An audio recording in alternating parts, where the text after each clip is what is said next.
All right, we're going to go ahead and install Emmett Package in our Atom text editor. To get started, we're going to go to File, Settings,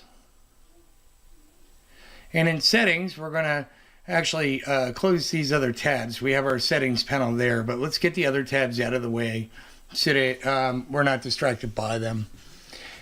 In Settings, we're going to go ahead to Packages and just look, and we can see the packages that are already installed. And now we're going to go down to Install, and we're going to type in Emmet.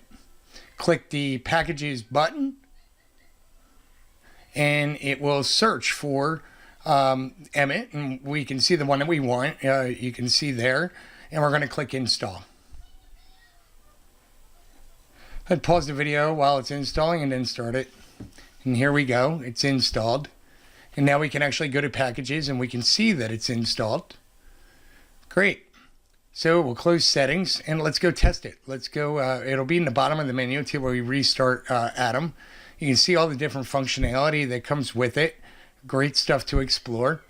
Useful tools that'll help you. Let's go ahead and create a new file.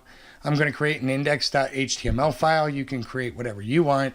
It just needs to be .html so we can test Emmet. Let's put the HTML:5 Emmet shortcode in there and hit Tab. And when we hit Tab, it makes the base foundation for an HTML5 document. So we know Emmet is working, and we are good to go now. Emmet is a great tool, gives us a lot of shortcuts to typing code, and makes the code clean. See you in the next video.